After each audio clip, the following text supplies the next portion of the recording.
aad ugu mahadsantahay inaad la hadashay telefishinka codka bariga Afrika xafiiskiisa magaalada Muqdisho dhawaan waxa lagu doortay hogaamiyaha xisbi siyaasadeedka midowga nabadda iyo horumarka bal xisbigaas iyo waxqabadkiisii iyo taariikh ahaan bismillaah alxamdulillaah wasalaatu wasalaamu calaa rasuulillaah aad u mahadsantahay arinta ku saabsan xisbiga midowga nabadda iyo horumarka mar dhawaa lagu dhawaaqay marna waa la sharciyeeyay la register gareeyay abaabulkiisa iyo hawshiisa muddo soo socotay laakiin hadda bilow yahay xisbi bilow awaaye si ku meel gaar wali uu abaabulan yahay laba marxaladood oo kala u dhiman marxaladii asaga uu lafsidiisa abaabulka ku meel gaarka uga baxay dhaxdiisa uu madaxdiisa iyo nidaamka iyo dastuurka ilaa uu ka qabsamay shirweyne qaran oo xisbiga uu leeyahay laga qabanayo qodobkaas oo abaabulkiisa wali uu socdo iyo qodob kale oo ah qaanuunka xisbiyada dalka sida uu qoraayo xisbiyadu waxay ku bilowdaan si oo ku meel gaar ah marka ku meel gaarnimadaasna shuruudo looga baxay leedahay markuu buuxiyo ayuu ka bixi doonaa laakiin fikirka in axzaabta dalkan ee ka dhaqan gasho ah ayaa wax aad iyo aad muhiim u ah annagu weligeanba fikirkaasaan aaminsanayn ayadoo dalku nidaamkii iyo sharciga xisbiyada aanu ka jirin yaan xisbi lahaan jirin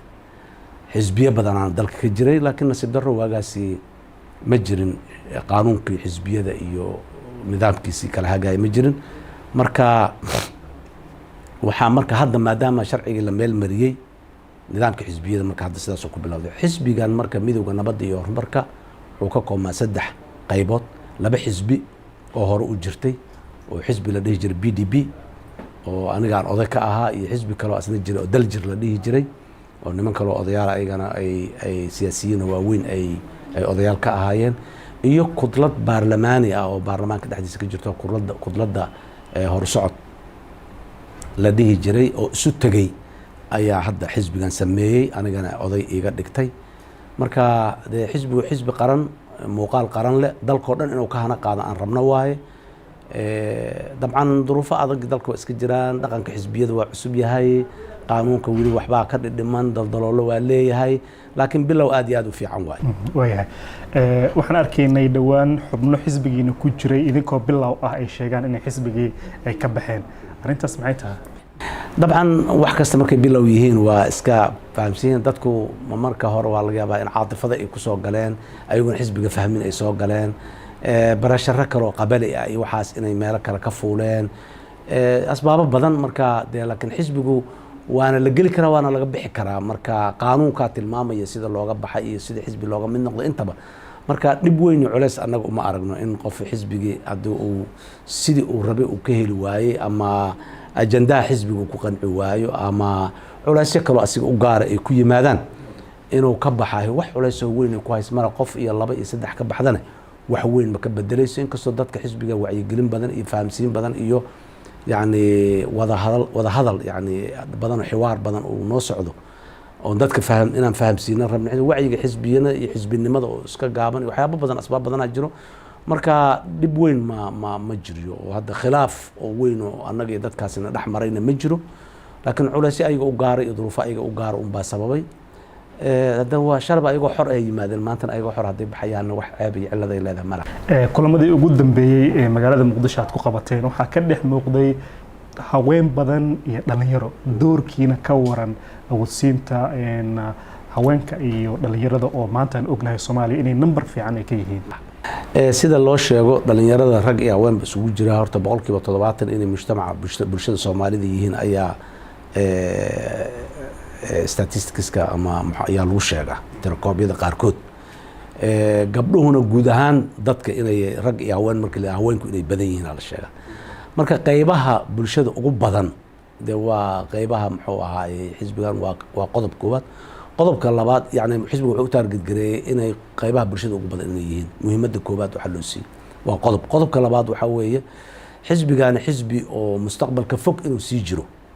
oo weligiis oo hana qaado oo xisbi qaran oo jiro uu noqdo waa yaan rabnaa annagu xisbi hadda muddo gaaban inuu ku baaba'o ama muddo ajandihiisa uu kooban yahay maaha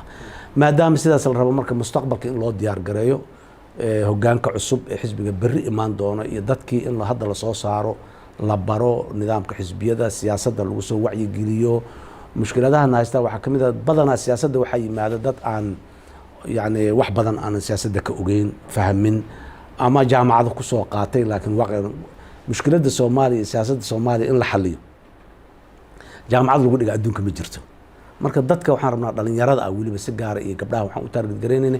inaan fahamsiino wacyigooda siyaasiga ee duruufaha soomaaliya kor u qaadno si ay berri hogaamiyaal fiican u noqdaan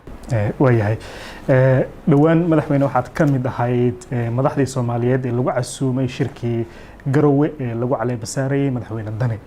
adigii xisbigaaga laakiin adiga gaar waxaad u ahayd madaxdii dalka soo martay waxay la kulmeen madaxweyne farmaajo madaxweynahuna markii khudbadiisa uu waday wuxuu sheegay in loo baahan yahay axzaab siyaasadeed inay waddanka ka jiraan uuna la shaqayn doono kulankiini maxaad uga wada hadasheen kulankeena xisbiyada siyaasadda loogama hadlin dabcan xisbiyada siyaasadda si qaanuuni ah oo sharci ah ay u jiraan marka wax kaloo hadda oo ay dowladda xaggeeda uga baahan yihiin ma jirto dabcan wada shaqayn iyo isfaham iyo waa loo baahan yahay laakiin xisbiyadanu waxay ku jireen ama ku dhasheen hadda si qaanuunka waafaqsan marka waxayna ka mid yihiin nidaamka dowladnimaday ka mid yihiin qayb ka yihiin oo talada dalka iyo ra'yi siyaasadeed oo cadcaday qabaan marka taasi waa meel ool arrinta ku saabsan garowe runtii wax fiicana ka dhacay 8 January doorashadii ka dhacday iyo sidii la isugu doortay iyo sida maxaan ku yiraahdaa dimuqraadiyadda asalka ah oo meesha ka muuqatay wax Soomaalidu dhan ay raali ka noqoto kuna farxdo waay anagu sideena bana aniga dad Soomaaliyeed markay wax wanaagsan sameeyaan mar walba in la garab istaago la taageero codka lagu qaban jecelahay doorashadii Soomaaliland ka dhacdayaan maxaa aad iyo aad u taageerno raali ka ahayno ku farxnay oo ku faanaynay tan inta ka dhacday sidoo kale waa ku faraxsanahay ayadana sidoo kale doorasho fiican ayay ahayday oo deganaanshiyo iyo buuq la'aan iyo muxuu ahay ku dhamaatay marka horta dadka Soomaaliyeed ee deegaankaas degan inaan farxadaas la wadaagno una hambalyeeyno una sheegno in waxay isubeen inay wax fiican ahaayeen aan ugu tagna meesha waana la marti qaaday si rasmi ah madaxweynaha cusub ee la doortay ayaana marti qaaday meesha markaa tagna fursaday ahayd markaa maadaama madaxdii hore aniga iyo madaxweynihii hore Sheekh Shariif aa joognay ra'iisul wasaarihii hore Cali Maxamed Geediyaa joogay gudoomiye aqalka sare joogay adiga dowlad goboleedyadii oo dhan madaxdeedii aa joogay marka in la is arko waxay ahayd fursaday ahayd fursadaasna waxaa bixiyay madaxweynaha cusub ee dowladda Puntland ayaa dhigay waa sunnimaday dabcan soo imaatan fiican oo ahay anagu aniga iyo madaxweynihii hore ee kalaba dad madaxdii horaan ahayno hadda mas'uuliyad muayana dalka kama hayno laakiin maqaamkeena mas'uuliyadda nasaari marka meeshaasi adigu waa la isu yimiday waa la wada hadlay bilow wada hadal bilow maadaama xoogaa dowladda iyo dowlad goboleedyadu muddo ay kala maqnaayeen markii isugu dhowr bilood markii isugu horeysay oo ay sarkaan fursad u soo waa la wada hadlay dabcan meeshaas wax walba kuma dhamaa karin laakiin bilow fiican ay ahayday in halkaas laga sii amba qaado oo wada hadallo badan oo fiican ay mustaqbalka dhacaan waa rajaynaynaa hadii aan waxay soo saartay in shir looga hadlayo batroolka oo ka dhacaya bisha dambe ee February magaalada London in looga hadlayo arrimaha shidaalka laakiin aanan lagu iibinaynin kheyraadkii shidaalka ee dalka Soomaaliya waxna jiray warar soo baxay oo sheegay in kheyraadka shidaalka Soomaaliya lagu qaybinayo magaaladaasi maanta xisbigeena midowga nabadda iyo horumarka statement ama war-saxaafadeed oo soo saar uu ku sheegayo in la joojiyo wax uu ugu yeeray shirka xaraashka shidaalka Soomaaliya ee magaalada London arrimahaas bal noo faafay war-saxaafadeedkiini wuxuu ku saabsan dabcan anaga mowqifkeena war-saxaafadeedku ku caddaay Soomaaliya inay shidaal leedahay iyo in shidaalkeeda la soo saaro iyo waxaas oo dhan fursad dadka Soomaaliyeed ay leeyihiin waay annaguna aan raali ka nahay kheyraadka dalkan in dadkiisu dhibaataysan ay isticmaalaan raali aan ka nahay laakiin wax walba wada loo maray nidaam loo maray leeyihiin annaga concernka ama waxaan meesha ka muujino dareenka aan meesha ka muujino war-saxaafadeedkuna waa ku qeexan yahay wacad yahay waxay tahay looma diyaarin Soomaaliya uma diyaarsana saaxadeeda in ay shidaalka amuurihiisa ay hor u dhaqaajiso oo ay yani waxaan qabnaa tallaabta London maanta ka dhacaysa waxaa laga booday dhowr tallaabadood inta laga boodaa loo booday oo weli yani uma diyaarsan adduunyada qaanuuna haga qaanuuna lagu dhaqmaa macaamil kastoo jiraan wuxuu ku salaysan qaanuun haddaanu qaanuun ku salaysnayn macaamil oo sax ma noqonayo waxaan dareemaynaa marka macaamilaadka dhacaya qaarkood qawaaniinta ay ku salaysnaan inay maqayeen waxaa jirto wax afqalaad lagu yiraahdo petroleum regime oo ka kooban package dhan oo isla socdo oo lagu maamulo arrimaha batroolka ee dal leeyahay. marka annaga wixii waa naga kala maqan yihiin, qabyay naga yihiin. waxaan qabnaa marka ilaa waxaas laga helo inaan tallaabooyinka hadda la qaadayo aanan la qaadin. conton block in la bixinayaa nagu maqaalo ah. shirkadihii oo waxa abaabulayay ayaa sheegaya oo website-yadooda ay ku qoran yihiin. dowladdu nooma sheegin, shidaal la xaraashay ma jirtay dhahday, laakiin haddana shirkadihii qabanqaabinaya casuumadda sameeyey oo martiqaadka sameeyey oo dadka isugu yeerayay ayaa sheegaya oo muxuu ahaay qirayo. annagu marka waxaan qabnaa waxaan inaan lagu degdegin dib loo dhigo. yacni qaanuumadii nooma samaysna. waanad og tahay adduunka yani mabda waxaa jira qaanuun haddii la sameeyo maalinta la sameeyo wixii ka dambeeya u dhaqangel yahay, wixii lasoo dhaafay oo sanadihii hore dhacay dib uguma noqdo. marka heshiiska maanta la galo biri markaan qaanuun samaysano dibaan ugu noqonaynaa ma dhihi karno. cashuurtii batroolka ma qabno, qaanuunkii bey'ada batroolka la soo saaray bey'adu aad u dhaawac u geeyaa. qaanuunkii maxaan ku rahdaa bey'ada daafacaya ma qabno. dal federaal ahaan nahay dowladda iyo dowlad goboleedyada kama ayan heshiinin qaanuun kala qeexayo doorarka ay keliyiin ma jirto. xaqa deegaanka meeshaas laga soo saaray batroolku gaar u leeyahay. yacni meeshaan deegaanka khayraadka laga soo saaraya dadka deganna xuquuqay leeyihiin. dowlad goboleedkaas ay ku taal ay ka mid yihiin xuquuq kale ay leedahay. dowladda dhexena xuquuqay leedahay. dowlad goboleedyada aan meeshaas waxa laga soo saaray ayaga degaankooda aanu ahayn xuquuq kale ay leeyihiin, maadaama khayraadka khayraad Soomaaliyeed uu yahay. waxaasi oo dhan marka ma kala cadda, ma qeexna, waa qodob. dastuurka ma qeexna. marka waxaasoon weli la helin oo haddii xataa political understanding ama isfaham siyaasadeed haddii dowladda iyo dowlad goboleed ka dhex jira xataa waa bilow, qaanuun ma aha, waa isfaham siyaasadeed. laakiin isfahamkaas siyaasadeeda qaanuun iyo dastuur iyo kulli loo bedeli karaa. marka annagu wax kale ma qabno, inaan diidanahay ma aha, waa ku faraxsannahay, raalliyaan ka nahay, waa ka soo shaqaynay in xogta batroolka la ogaado. welina wax badan ay kasii mid yihiin, ay ka dhiman yihiin. waxaan leenahay war uma diyaarsanine, ama waa nala dhaca waa nala booba, ama dhexdaanu khilaaf hor le ka keena. hadda haddaan hore ugu sii socon yaanan hore loogu sii soconine, aan u kaadino ilaa aan diyaar ka noqonayno oo aan muxuu ahay aan hawshaas ay kasoo dhammaan. anaga degdegaa jiro. waa yani dhowr tallaabo jaranjarooyinkii la korayay qaar badan oo kamid ah laga booday, mid saraa loo booday. marka waa laku fayaa. waayahay mudane, markii aad madaxweynaha ahayd bishii January waxaa lagu amaanaa in siyaasadda arrimaha dibadda waqti badan dowladdaadii ay ku bixisay sidii loo dhisi lahaa. waxaan ognahay bishii January 2013 in markii ugu horeysay Mareykanka 20 sano kadib uu aqoonsaday dowladnimadii Soomaaliya. bishii December ee sanadkii haddana dhaafay ee 2017 Mareykanka wuxuu hakiyay kaalmadii militariga Soomaaliya ama ciidamada Soomaaliya uu siin jiray. waxaan ognahay waddanka inuu dagaal ku jiro oo xaalad badan oo nabadgelyo daran waddanka meelo ka mid ah ay jiraan, inkastoo waddankoo dhan aan dhihi karin. dhibaato intee la eg ay ku tahay baa is leedahay in kaalmadii ciidanka la siin jiray Mareykanka uu hakiyo, beddelkeeda si ma la heli karaa is leedahay Soomaali ahaan? waxa waaye arrinta ku saabsan siyaasadda arrimaha dibadda guud ahaan dee waa un dalka meel cidla u kiin waa soo koraysaa, wayna socotaa weli. Mareykanka berigaas annaga dee dowladda sharci dalka inay ka yeeshay kumeel gaarka ka soo baxday oo aqoonsaday, ilaa haddana waa aqoonsan yahay. oo taasi hadda weli dhinaca diblomaasiyadda iyo calaaqaadka siyaasiga ee Mareykanka wax dowladda Soomaaliya ku saabsan oo dhibaato oo ka jiro oon aniga ilaa hadda ogahay ma jirto. arrintan kaalmada militariga ee la joojiyay waxaan qabaa arrin farsamo waay, arrin siyaasadeed ma, arrin diblomaasiyad ma, arrin farsamo waay. waxaa ugu maqaalaa inay ku doodeen kaalmadii aan keennay sidii saxdeed looma isticmaalin. marka sidaas daraaddeed maadaama sidii saxda aan loo isticmaalin ma bixinayno. marka arrintaas waa arrin farsamo oo sidii saxda eedoo kaalmada in loo bixiyo ay ahayd, haddii kaalmada in loo isticmaalo ay ahayd, haddii loo isticmaalayo way soo noqon doontaa aan qabaa. laakiin waa wax oo dareenkeeda leh. kaalmadaasna muhiimay u ahayd ciidamada, aad iyo aaday muhiim ugu ahayd, waxtar weynay u ahayd. aadayna wax usoo tartay ciidamada iyo dagaalka muxuu ahay ciidanka Soomaalida gaar ahaan ay ku jiraan. Mareykanka dowladaha adduunka ee ciidanka Soomaalida ugu kaalmada ugu badan siiya waay. kaalmadii loo baahnaayo dhan oo nooc walba ma siiyo, laakiin haddana adduunyada dhan marka la isbarbardhigo kuwa ugu kaalmo badan uu ka mid yahay oo ciidanka kaalmeeyo. xagga logistikada hadday tahay, xagga tababarada hadday tahay, xagga qalabka qaarkiis hadday tahay oo aan ka ahayn hubka aan ka ahayn, aad u kaalmeeya. diblomaasiyanna dowladda muxuu ahay Soomaaliya Mareykanku mar walba la dagaalanka arrimaha argagixisada aad u kaalmeeya. marka waa rajaynaynaa dowladdu inay farsamooyinkaas khaldamay, hantidii la bixiyey, qalabkii la bixiyey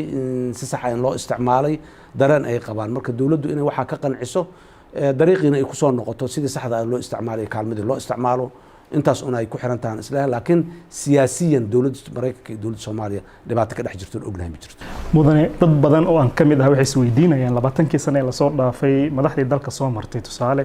marka xilka ay dhameystaan wadanku isaga tagi jireen inkastoo loogu cudur daari karo laftirka xaaladda amniga wadanka ka jira adiga wadanka degan tahay maxaa la xisbiyaad ku dhawaaqday maxaad uga duwan tahay waa su'aasha dad badan isweydiinayaan wal horta dad badan waxay isweydiinayaan aniga weligii dalka kama bixin meel kale dal kalena ma lihi baasboor ajnabi ah ma qabo dalka markii madaxweynenimadii aan anigu ka degayna 18 bilood aan ka maqnaay 18kaas bilood aan ka maqnaa waqtiga ugu dheeraa noloshayda aan Soomaaliya ka maqnaado 18 bilood oo xiriir ah waa waqtiga ugu dheeraa noloshayda aan Soomaaliya ka maqnaado oo dibadda ka joogo haddana duruufo kale oo kalifayaa jiray taasna oo dhinac walba leh waa soo noqday dalcan aniga meel kaloon guri dibad ku maliyay hal qol oo aniga dalka dibadiisa aan ku leeyahay malaha meel kale waxba ku maliyay baasboor maliyay waxba maliyay marka madaxweynaha jamhuuriyadda inaan noqday daraadeedna hadda qaxooti uma noqon karo madaxweynaha jamhuuriyadda inaan noqday waxaan u arkaa dalka inaan joogo dowladnimada iyo dalkaba sharafay u tahay dal wanaagsan madaxdiisii hore ay joogto adduunyada oo dhan madaxdooda hore dalkooda ay joogaan waa ku karaamaysan yihiin xuquuq dastuuri ay ku leeyihiin aniguna sidaas unbaa Soomaaliya dalalkaas adduunka ka mid tahay waan soo noqday dalkan joogaa siyaasadda weli waa ku jiraa xisbi siyaasadeed aan sameynay qaanuunku siduu ogol yahay ee dastuurka dhaqankiisaan aan dhowraynaa waxaan qabnaa aniga joogitaankayga dalka aan joogana sharaf iyo karaamay dalka u tahay iyo dowladnimada xisbi siyaasadeed inaan sameynayna dowladnimadii oo hor u martay oo kor u kacday unbay tilmaamaysaa marka dhinac walba joogitaankayga aniga waa ku faraxsanahay wax dhib ah oo culays ah oo aan hadda dad ku haya ama anigu aan qabana ma jiraan waa fiicanna arrintaas Somaliland iyo Soomaaliya weli xal lagama gaarin shakhsiyan adiga maadaama madaxweyne ahayd xog badan aad ka haysay maxaan ku yiraahdaa arrintan wada hadallada Soomaaliya iyo Somaliland inkastoo baarlamaanka arrintaas ay u taal marka si loo fiiriyo haddana Somaliland eedda ay qabeen waxay ahayd waxay yiraahdeen dad deegaanada Somaliland ka soo jeeda oo dawladda ku jira ayaa mar kasta nala horkeenayo iyagaan wada hadalnaa sax ahaanshahay su'aal geliyeen marka adiga maadaama wax badan aad ka ogeed arrimahaas wada hadallada maxay ahaayeen tallaabooyinkii mar kasta laga gudbi kari waayay oo wada hadallada dib u dhigi jiray horta anagu waageenii dulqaad badan aan ka muujinay meesha la kala joogay iyo dhibaatada dhacdayna aad ay u weyneed oo cuslayd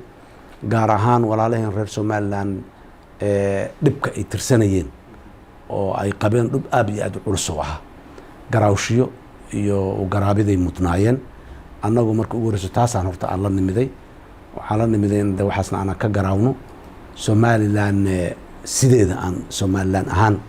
aan ula macaamilno annaga waqtigeeni wax badan waxaa cunay kalsooni dhisid dadku marka xoogaa kalsooni soo galaana ayaa si saraaxada inay wada hadlaan iyo inay is aqbalaan iyo ay imaanay marka waqti badan horta shirarkeena ugu horeeyo dhan badanaa kalsooni dhisid iyo isu soo horfadhiisa iyo in maxaan ku idhahdaa bal la dhisa ayaa waqti badan gelinay mararkii dambana arrimo farsamo qaarkoodna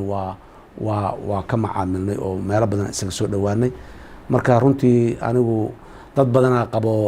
wax badan kama soo bixin iyo waxaas laakiin waxaan qabaa wax badanaa ka soo baxay aasaaskii lagu wada hadlayayaan dhignay in la wada hadlan suurto gelinay kalsooni inaan soo dhisnay kalsoonidaasoo ilaalmo u baahan mar walba in la ilaaliyo oo xanafta laga ilaaliyo oo hadallada dhibka badan laga ilaaliyo oo ilaana shaki la kala qaadayaan rabna inaan ka nimaado marka mar walba way mudan tahay ilaa hadda weli iyo mustaqbalka dhowba in lees dhowro oo xasaasiyaadka la ilaaliyo oo dadka boogahooda aanan la danqinin marka anagu mabda aan ku shaqaynayna kaasoo ahay waxaa soo haray arrinta ku saabsan in aan marka horumar in la gaaraan qabnaa annaga oo muxuu ahay aad iyo aad la isugu soo dhawaad arrinta dadka Somaliland u dhashay Somaliland iyo Soomaaliya siyaasad waa waxay ka hadlayaan dowladnimo waa waxay ka hadlayaan qabaa'il uma wada hadlayaan marka dadka Somaliland ka soo jeedahay waa dad Soomaaliyeed dalka Soomaaliya iyo dowladda Soomaaliya waxa looga aqoonsaday dad Soomaaliyeed oo dowladdaana wax ku leh waxna ka dhistay kana mid inay yihiin marka ishuuga Somaliland iyo Soomaaliya ay ka hadlayaan arrin qabiileed ma aha marka ninkan reerkan u dhashay oo reeraha waqooyi degan oo u dhashay iyo koonfur u dhashay ma aha waxa laga hadlayaa qadayaad waaye qadiyada Soomaaliya ayay dadkan waqooyiga u dhashay ee dowladda Soomaaliya ka tirsan waxay qayb ka yihiin dowladda Soomaaliya qadiyada dowladda Soomaaliya wadaan qadiyada midnimada aaminsan yihiin walaalaha Somaliland maamulka Somaliland joogana dee dabcan wixii duruufaha Somaliland ka jira iyo dareenka iyo qadiyada Somaliland ay qabaan marka in la wada hadlo wax diidaya ma jiraan haday laba ilma adeer ay yihiin xataa laakiin qadiyada laga hadlay ilma adeernimo ma aha qabiil ma aha annagu waxaan aad u diidnay oo ka soo horjeesanay Somaliland qabaa'il ahaan in loola macaamilo shanta qabiil oo Soomaaliya degan qabaa'il ahaan in loola kala macaamilo Somaliland maamul iyo nidaam inay tahay Soomaaliyana dawlad Soomaaliyeed inay tahay inay wada hadlaan marka cidda Soomaaliya u hadlayso doorashadeeda Soomaaliya iska leh Somaliland cid u hadlaysana doorashadeeda Somaliland iska leh qabiilna ma aha iyo reer ma aha marka waxaan qabaa walaaluhu meeshaas in badan oo kamid waa kala hadalnay waana rajaynaynaa inay ka yimaadeen laakiin waxa muhiim ah waxay tahay qadiyadaha waaweyn ee jira tabashooyinka iyo waxyaabaha xusuusta murugada leh ee hore u dhacay jira waxyaabahaas waa waxyaabaha in la daaweeyo oo la dhayo u baahan ka bacdina siyaasadda laga hadla hadii aan arinta heshiiska berbera ee DP World marka la fiiriyo inkastoo baarlamaanku uu sheegay inuu sharci darro ahaa haddana maadaama madaxweynaha ahayd maxaa is leedahay heshiiskaas Soomaaliya dan ugu jira ama dan uguma jiro wallahi annagu mar walba wixii Soomaaliya dan ugu jirto oo Somaliland dan ugu jirto waxaan diidanahay midna sideedaba horumarinta iyo mashaariicda horumarinta iyo waxa dhaqaalaha iyo nolosha dadka kor u soo qaadayo in la cadaadiyo ama la dhibo ama la siyaasadeeyo ma jeclin heshiiskaas DP World iyo Somaliland dhaxmaray annaga ma arag waana lagu colaadiyay annaga laakiin aniga waagi aan joogay oo bilowday aniga ma arag heshiiska markaan aragno waa xun yahay waa fiican yahay Soomaaliya dan ugu ma jirto Somaliland dan ugu waxbaan ka dhihileen waa aqbalsanahay sidiisa ku fiican yahay hal la yeelo waa dhihileen wax badan dhihileen laakiin wixii aanan arag de si aan uga jawaabna annaga waa garan weyn ilaa maanta la joogane heshiiskaasi ma cid aragtay anigu wali oo ana arkay oo qodobadiisa soo akhriyay oo waxaanu ku xoogan yahay waxaanu ku liitaa ama waxaanu waa wada xoogan yahay oo wada fiican yahay muxuu ahay ma qabno laakiin waxaana waa sharciyad waa commitment ama muxuu ahay mas'uuliyad la qaadayo oo muddo fog ah oo aan bil iyo laba sanad iyo laba iyo hal term iyo madaxda hadda joogto iyo aan ku sinayn marka way fiicnaan lahayd in heshiiska la bandhigo heshiiska hadii la bandhigo maxaa ka soo bixi lahay kalsooni badan marka heshiiska in anaga wali waa ku taagana waa qabnaa dawladda muxuu ahay Somaliland iyo kambaniga muxuu ahay DP World heshiiska galay in la soo bandhigaa qabnaa heshiis dadka loo soo dhigo dadku heshiisku waa aqbalayaan laakiin walxan ay ogeyn dadku ba aqbali karaan mana diidi karaan marka anagu si aan u diidnana waa garan weyn si aan u aqbalnana waa garan weyn berigi aan talada joognay oo aan xafiiska joognay marka wali waa qabaa si kalsooni u dhalato waxaan lagu heshii karin ma jiraan wax walba waa lagu heshii karaa qaabka loogu heshiinayo iyo waxa ku jira meesha iyo dad war wax Soomaaliya hadaanu maslaxad u ahayn xataa Somaliland maslaxad u yahay ayadana sideedaan rabnaa in lagu qanciyo leh ma ogi wax mushkilaa iyo culays balaayo oo ka jiro haba yaraatee ma jirto heshiiskaasi aniga waxaan qabaa cilada kaliya uu leeyahay ciladaas inaan la ogeyn wixii laakiin wixii hadii la ogaado dadku qaarna fikri ka qabi doonaan war waxaan inta laga bedelo ama waxaana ka maqan ama waxaana ku dheereeyay doonaan qaarna sidiisa ku aqbali doonaan marka dambana waa la wada aqbali doonaan qaba aniga oo hadda muxuu ah laakiin qaabka iyo sida loo saxiixay heshiiska iyo sida looga tashaday iyo waxa meesha ku qoran oo la isla arkay waxyaabo u baahan war anaga iyo Somaliland dal Soomaaliya la yiraahan wada ahayn wax badan naga dhaxeeyo kala maanaan bixin wali wax badan naga dhaxeeyo deeymaka dalkan ugu leeyahay naga dhaxeeyo khayraadka dalkan ugu leeyahay naga dhaxeeyo infrastructure-ku dawladii ay wada laheedaan naga dhaxeeyo kuwa halkan yaala Somaliland wax ku leedahay kuwa xagga jiraan oo muxuu ahaa wax ku marka wixii wali kalamaan miirmin kalama bixin marka aan baqanaba waa tale hadii la kala miirmayo xataa de si nidaam oo la ogiyo raali la isaga wadiyaa lagu kala miir hadii kalena de wada jirkaaba maslaxad iyo wanaag iyo khayr ku jiraa waa la wada jiri doona anaguna dadka in la wada jiri doona aaminsan yaan kamid ah aad u aaminsan waliba oo in la midoobayo la wada jirayo la walaaloobayo marka waxaan qabaa heshiiskaas cilad kale iyo ceeb kale oo aniga hadda aan ka sheego ma garanayo oo aan ahayn in oo wali aan la garanayn bas waayahay mudane 4 sanaad madaxweyne ka soo ahayd Soomaaliya waxaad haysatay fursad wanaagsan oo wax badan aad ku qaban kartay hadda mar kale waxaad tahay haddaan qaldayn musharax marka doorashada waqtigeeda la gaaro maxay tahay waxyaabihii horay ama farsamooyin kaaga gaabtaana ama si kale oo aad rabtaa hadda inaad qabato maxaa cusub oo kale oo hadda la wadaagi karta inkastoo muddada ay wali noo harsan tahay waqti horta noo harsan doorashooyinku waxaan rajaynaynaa inay 2020 dhacaan markay dhacaanna waxay ka soo bixi doonaan Ilaahay baa garanayo laakiin waa un la wada dadaalaya aniga 4 sano joogo horta teeramka 4 sano sidiisaba aad u yaryahay waqti aad iyo aad u kooban waay waxa lagu qaban karaana ay kooban yihiin wax badan aan qabanay laakiin wixii loo baahnaa in la qabto dhan maanan qaban mana qaban karin teeram 4 sano Soomaaliya mucjizooyinka ma dhici karaan oo muxuu ahay dalkan 20 sanana xukun diktatoriyad ah oo dadka aad dhaawac badan u gaaray ka soo jiray 28 sano hadda la marayana nidaam uun iska dhib badan oo 10 sano dagaal la sokeeya 12 sano ku meel gaar 8 sano hadda socoto oo maxaan ku raad dawladda nugul ay dalka wax badan baa la soo maro dhibaato marka laakiin de tartiib dalku soo noqonay annagu nidaamka federalismka lagu hirgeliyay aan dhaqan gelinay xiriirka caalamiga Soomaaliya ka go'naayaan soo celinay hay'adaha caalamiga Soomaaliya kamid ah oo dhamaan dib ugu noqonay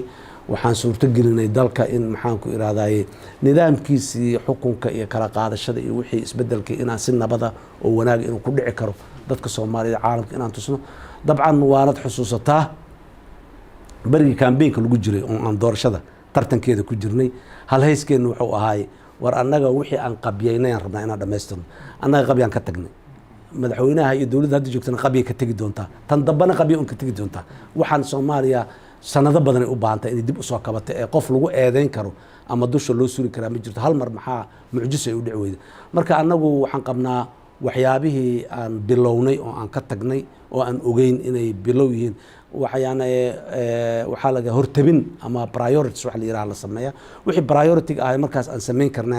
aan hadaf ka dhiganaan xoojinay laakiin wixii loo baahnaayo dhan ma aanan sameynin marka wali waa taaganahay waxaan qabnaa dimuqraadiyaddan si xoojin lahayn bari haddaan nimaadana xoojinayna federalismkan si adkeyn lahayn maamulka waa la sameeyay laakiin in la xoojiyo oo maxaan ku raadayay nidaam jiro cilaaqaadka waad aragtay mar walba annaga waageena culaysyadu waa iska jireen haddana waa jiraan weli cilaaqaadka iyo wada shaqaynta nidaamka federaalka iyo dawladda dhexe ka dhexeeyo oo qawaaniintii iyo maxaan ku iraadaay wixii loo baahnaay haykaladii loo baahnaay iyo ay weli ka maqan yihiin inaan sii hormarino aan muxuu ahay hadafku noo ahay nidaamkaas sidaas ah inaan dalka dawladnimadiisa inay tartiib u soo noqoto iyo kalsoonidii dadku ay dawladda ku qabeenba tartiib inuu soo noqdo dawladda dimuqraadiga oo dadka wakiilka ah oo dadka aan caburin oo dadka aan cadaadinin oo dadka fursad siiso oo dadka dhageysataan anagu ahayn hadii ugu yaraan sida anagu aan aaminsanahay inaan ahayn waay berrina sidaasaan aaminsanahay dalkaani inuu soo qabtaa wuxuu u baahan yahay dabacsanaan badan u baahan yahay walaalow badan u baahan yahay qawaaniintiisii weli waa qabyo waa dhiman yihiin qaanuun in la sameeyo dastuurka in la dhaqan geliyana waa in raalli laga wada noqdaa dastuuran raalli laga wada ahayn ma dhaqan galayo qaanuun aan raalli laga ahayn ma dhaqan galayo xukun aan raalli laga ahaynna ma soconayo dalkaani xukun diktatoriyada iyo adag wuu soo maray xukun dadku raalli ka yihiin oo ayagu ay dareemayaan inay leeyihiin wax ka samaysteen koodii uu yahay in la abuuro waa waxa loo baahan yahay taasaan aan anagu aaminsanahay inaan dhaqan geli karnana waa aaminsanahay su-aasheeda ugu dambeysa doodo badanna hore looga sameeyey isbeddelka geeska Afrika Eritrea Soomaaliya iyo wadanka Ethiopia isbeddelkaas geeska Afrika Soomaaliya hadda diyaar ma u tahay inay toos kula falgasho isbeddelka geeska Afrika socdo waa isbeddel Soomaaliya isbeddelka ka mid tahay lafteedu waa isbeddelo haysaa waa socotaayo muxuu ahay way soo kabanaysaa inaan ka harno ma sax ma aha laakiin muhiimaddu waxay tahay maxaan maanta ka qaybgeli karnaa maxaan berri ka qaybgeli karnaa maxaan 20 sano 30 sano kadib ka qayb karnaa annagu beriga aan joognaba ra'yi aan qabnayaa jiro oo ah arrimaha ku saabsan economiga dhaqaalaha in laga wada shaqeeyo laga midoobo oo la isku soo dhawaado waa qabnay welina waa qabnaa arrimahaas laakiin waxaan rabaa dadka Soomaaliyeed inaan u sheego maalin kuma dhamaadaan 20 sano 30 sano kadib xataa qaara sii jiray in laga shaqeeyo u baahan laakiin markaas aan leenahay dhaqaalaha lafsadiisa wuxuu iskama imaan karaan laba qofood wax ka dhaxeeya ma aha labada hogaamiye markaas joogto wax ka dhaxeeya ma aha nidaam dawli ah oo wurigi jiraya waa marka shuruuc u baahan yahay shuruucdii in la sameeyo dadka Soomaalida laga gado dadka Etoobiyaanka laga gado kuwa Djibouti laga gado kuwa kale Eritrea iyo Suudaan iyo cidii kale nala gelayso dhan laga gado la isla ogolaado gudiyo farsamo oo xirfadlayaal oo qaanuunyahan ku jiraan dhaqaalayahan ku jiraan oo siyaasiyiin ku jiraan loo saaro muddo laga soo shaqeeyo raba waxaas marka la sameeyo ka bacdiya arinta isku imaatanka iyo wax isweydaarsigu imaan karaan laakiin wixii aan jirin macquul maaha waa qodob soomaaliya siyaasadeeda ayadaana weli deganayn siyaasiyan cid aan wax ku darsan karna maanta ma jirto si siyaasadeed laba dowlo oo ama siyaasadda laga midoobayaa iyo siyaasadda laysaga soo darsoomayaa iyo hal dowlaa laysku noqonayaa iyo waxaas iyo wax oo yani sanadahan iyo sanado ku xig soo dhow maaha laakiin arrinta dhaqaalaha waa la bilaabi karaa waxaana lagu bilaabi karaa sidaas heerkaas farsamo guddiyada farsamada in la sameeyo inay kasoo baaraan degaan dadka lagu soo celiyo loo sharaxo la fahamsiyo dadkan wax aanay ogoleyn dariiq aanay ogoleyn laguma jiidi karo lagumana khasbi karo si loo ogoleysiina wixii la ogoleysiin lahay waa in la keenaa package la ogoleysiiyo dadka oo shuruucdii leh oo siyaasaadkii leh oo maxaan ku irahdaa economic qorshihii dhaqaale leh oo wax walba leh waa in horta la keenaa inta aanan waxba laysku darsanin marka laysla ogolaado kadib waa inay bilaabataa broceska wax la iskula darsanayo annagu sidaasaan qabnaa siyaasadna warkeeda dhig laakiin midda dhaqaalaha waa la socodsiin karaa haddii wadda saxa loo soo maro dani aad waa mahadsantahay waa mahadsantahay aad iyo aad